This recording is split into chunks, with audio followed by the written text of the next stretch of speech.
Hi everyone, welcome to the visual guide for Mount Ordeals Extreme. This is the new Extreme trial made available by patch 6.3 in Final Fantasy XIV God's Revel Lands Tremble. This extreme spikes in difficulty, and your once blooming hope of clearing is shattered as the stinging welt of your body is raked across the coals of your puzzling failures. Luckily for you, my name is Ms. Tech and I'll be your trial guide. Before you begin, your group will need to assign clock positions to each player, with support players on cardinals and damage dealers on intercardinals. You'll also need to split your group into 2 light parties. The line patterns on the platform and the resultant pizza slices in between them will be used throughout the encounter for various mechanics, so make sure you're familiar with them. Lastly, using only one half of the room, assign spread positions for all players in 4 available pizza slices. This will work out to 1 melee and 1 ranged player within each pizza slice. This positioning will always be relative to the boss. With that setup out of the way, let's look at the actual mechanics. Inferno will deal high raid-wide damage throughout the encounter, shield and heal as necessary. Similar to normal mode, the boss will jump to the center and target the outer east side of the arena with a fiery swipe that will alter the background, indicating the start of the puzzle mini-phase. On Extreme, there are 2 types of edge markers: the blue triangle attack you're familiar with from normal mode, and a new orange circle. Orange markers will throw out a half-room cleave, and players will have to ensure they're on the opposite side of that middle perpendicular line to avoid getting hit. Additionally, up to 2 of the 3 disc segments can rotate when the boss completes his Ordeal of Purgation cast, and he can now also activate 2 lines per round. The basic concept for each round of this puzzle mechanic remains the same, only now players have a lot more to look for as they piece together each line segment. In the first round, the boss will only activate 1 line, but 2 of the segments will rotate. I recommend starting in the middle and following the line all the way to the edge, ensuring that you apply the new incoming pass for each of the segments that will be rotating. If done correctly, you'll be able to quickly determine which edge marker will soon be activated. Identify what type of attack is coming and adjust appropriately to avoid getting hit once you're stuck to the ground. If the edge marker is the blue triangle, stand on either side of it. If the edge marker is the orange circle, move to the opposite half of the platform. In the second round, the boss will activate 2 lines from the center at a 90-degree angle to each other, and only 1 platform segment will rotate. This is one of the easiest rounds, as no matter what the line pattern is, the 2 edge markers that are activated will always be orange circles. These 2 attacks will form 2 half-room cleaves towards one another, resulting in 2 safe pizza slices directly opposite the middle point of the 2 attacks. A super easy way to identify the safe spot is to use the point of the 2 active lines. The area it's pointing to will always be safe. Once this second round resolves, the arena will return to normal and the encounter will continue. Shattering Heat will target the primary target with a heavy-hitting tank buster. Stay away from others, cool down, and heal through the damage. The boss will then leap into the center and begin to cast Arch Inferno. Large circle attacks will appear in the northeast and southwest and begin to rotate around the arena clockwise. The area directly underneath the boss will also be obstructed by a deadly fire tornado, and players will not be able to traverse between the 2 safe zones during this time. The raid will need to split into assigned light parties, with 1 group starting in the northwest safe zone and 1 group starting in the southeast. As the raid is forced to rotate around the platform with each AoE circle attack, the boss will also throw out 2 of 3 possible attacks. These orange markers will target all players and require everyone to spread apart to avoid overlap, as they deal high damage and apply a magic vulnerability up debuff. Each player should have a general idea of where to spread in the available safe zone as they continue to rotate to avoid confusion. These blue enumeration circles will target either all support players or all damage dealers, and require 2 players in each to share the damage. In each light party, the tank will stack with the melee, while the healer stacks with the ranged player. Each pair will continue to rotate together until the damage resolves. The 2 healers are targeted by stack-up markers, and each light party will need to stack with them to share the incoming damage. Each group will need to continue rotating while they wait for this damage to resolve. Once the Arch Inferno cast goes off and the circle attacks begin to rotate, the first attack set of markers will appear. Which of the 3 possible attacks is random, so be ready for anything. After the first round of player markers go off, the boss will cast Conflagration, and a large line attack will go off through the center of the arena. All players will need to dodge this as necessary. Immediately after, the second round of player markers will appear. Handle these appropriately. Reminder that everyone is still rotating with the circle attacks as they resolve their marker mechanics. Once the second set of player markers go off, the last of the circle attacks will resolve, and the boss will begin to cast Radial Flagration. This will target all players with high damage, conal attacks that must be spread to avoid death. Once the last rotating circle AoE disappears, players will be free to move to their clock positions around the boss, which will ensure that they are far enough away from each other to avoid overlap. The boss will then cast another Inferno, and healers will need to be ready with those shields and heals. Another 2 round of puzzle lines will then begin. begin. In this third round, 2 lines will be active and 1 platform segment will rotate. All of the outer edge markers are triangles, and players can expect a double triangle attack each time. There are 2 possible patterns here, one where the 2 active triangles end up right next to each other, and one where the 2 active triangles are 90 degrees apart. Either way, there are safe spots at max melee on either the outsides of either triangles or directly in between them. Follow the 2 lines from the boss, taking care to adjust for the rotating segment to determine which 2 triangles are attacking, and then adjust to avoid getting hit. In the 4th round, 2 lines will be active and 1 platform segment will rotate again. Only this time, all of the markers on the outside are orange circles. The 2 active lines will always start opposite or 180 degrees to each other, and no matter what, one of those 2 lines will stay straight after the platform segment rotates. As such, the half of the arena with the straight line will always be unsafe. On the other side, this line will turn squiggly once the platform rotates, shifting the active orange marker over 1 segment, allowing for only 1 pizza slice to be safe. To easily figure this out, players must first identify the eventual straight line side of the attack after the platform rotates. Once the unsafe side is located, simply follow the arrows of the rotating platform. The pizza slice where the arrows point into the unsafe half will always be the safe one. Quickly adjust into this area to avoid getting hit. Once the 4th round resolves, the platform will return to normal. At this point, the boss will become invulnerable and spawn 6 stationary adds. All players should immediately target and destroy the greater flamescent add in the middle, as it will continuously cast a raid-wide blast that adds a stacking burn debuff until it's down. The northernmost add will throw out AoE circle attacks on the platform while it's alive. Dodge these as necessary. The 2 southernmost adds will periodically tether to healers and damage dealers before blasting a wide conal attack in their direction. Tethered players can each point their tethers to the outside of the platform to minimize overlap. The 2 adds in the northwest and northeast will target a random player with these intercept tethers that must be grabbed by each tank.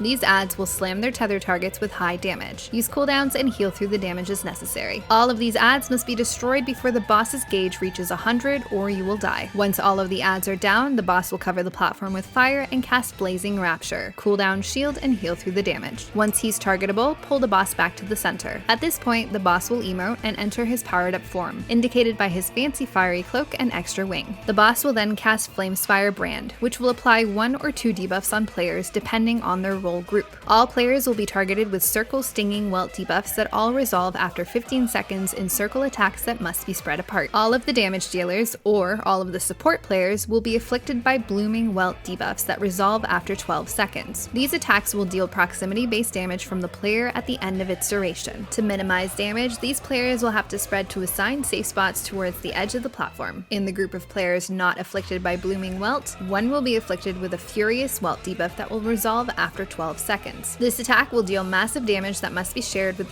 3 other players in that role group, as these players will have no extra debuffs. Since the blooming welt players are spreading to the outside, the stack will be shared directly in the middle of the platform. Immediately after the debuffs appear, the boss will cast Flame Rake, and a spinning cross marker will appear underneath him. Where this marker stops spinning indicates the direction of the incoming cross attack. The final position of the marker is random, but it can only stop in line with the cardinal points or the intercardinal points. After the initial attack, each segment of the cross attack will split in half and continue outwards to the outside of the arena. The player debuffs will begin to resolve after the initial cross attack goes off, in conjunction with the 2nd and 3rd iterations of the cross AoE as it spreads to the outside of the platform. Let's take a closer look.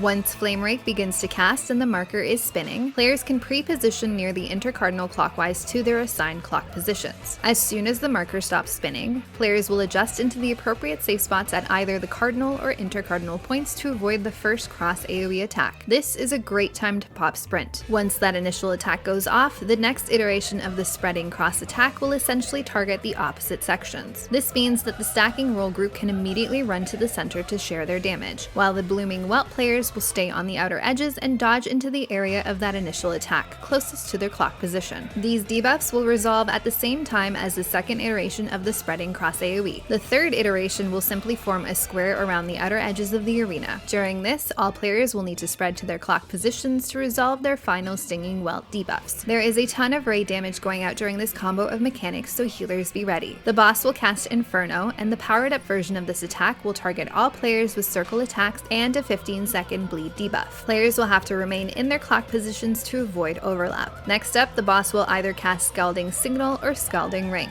Signal will cast a point-blank circle attack, and players will need to stand in their clock positions outside of the boss's hitbox. Ring will cast a room wide donut attack, and players will need to stand in their clock positions inside the boss's hitbox. This attack will also target all players with line attacks in their direction. Since everyone is already in their clock positions, these line attacks will neatly follow the line patterns on the ground. These line attacks also serve to send out clones outside of the arena that will turn back and attack the same area very soon. The boss will then face a random direction and cast Sweeping Immolation. This is another two-part attack that will deal a half-room cleave directly in front of him, while also targeting players with spread or stack mechanics. The clones on the outside of the arena will also be coming back in for their line attacks during this time, which serves to further limit the safe half of the platform into smaller pizza slices. Players will need to look closely at his wing. If you see the single massive flower, all players will need to stack together to share the incoming damage in a safe pizza slice directly behind the boss. If you see multiple smaller flowers, all players will need to spread in their assigned pizza slice positions to avoid overlap. The line attacks are thicker than the line patterns on the ground, so make sure you're standing in the center of your assigned pizza slice behind the boss. Dual Fire will target the top two enmity targets for massively wide cleave tank busters. Tanks may take these in their clock positions, which usually ends up being directly north and south, or at the northwest and northeast areas of the boss. Wherever the tanks are, the rest of the raid must ensure they're standing well away from them. Don't forget your cooldowns and heals. Next, the boss will enter another puzzle mini phase. This fifth round will have one active line and two spinning segments of the platform. Follow the line through each segment spin and identify which single marker will attack and pre-position to avoid getting hit. The sixth round will have two active lines and one spinning segment. This pattern will always end up with an orange circle and a blue triangle marker next to it being activated. Players will need to move opposite the orange marker, but stay close enough to the side of the triangle to avoid getting hit. The platform will return to normal and the boss will cast a normal inferno before entering his empowered form once again. Flamespire Claw will mark all players from 1 to 8. Each player will then be targeted in numerical order by a very wide cleave attack that deals high damage and applies a 20-second slashing resist down debuff, meaning they won't survive more than one cleave hit. At the same time, two interceptable tethers will appear. These tethers will apply a stacking debuff on targeted players over time that will delete them if they reach 5 stacks. As such, these two tethers must be passed off between players until they disappear or you will die. To handle this combo, odd-numbered players will take their cleaves in the northwest, while even-numbered players will take theirs in the northeast. All other players will wait their turn behind the boss. The players initially marked 7 and 8 will be the first two players to take the tethers. They can do so directly behind the boss inside the hitbox. As soon as players 1 and 2 are hit with their cleaves, they'll run in to intercept the tethers. Players 7 and 8 can then move back and ready themselves to eventually take their cleave in turn. As soon as each player is cleaved, they'll run in to grab a tether and hold on to it until they are relieved by the next player. Once the 8th cleave goes off, the tethers will disappear. This is followed up by another powered up inferno. Move back to your clock positions and healers be ready with their shields and heals. Next up, another scaling ring or signal combo, whichever of the two wasn't cast earlier. Move into the hitbox for ring or away for signal, taking care to stay in your clock positions. Get behind the boss once he turns and be ready for the stack or spread combo in your assigned pizza slices, while the adds throughout their line attacks back onto the platform. Another dual fire cleaving tank buster. Move away, cooldown, and heal. The boss will then enter another puzzle mini phase. Mechanics will repeat and you'll have to defeat him before the enrage or you will die. If you have any questions or comments, please let me know. As always, thanks for watching. See you in Ultimate.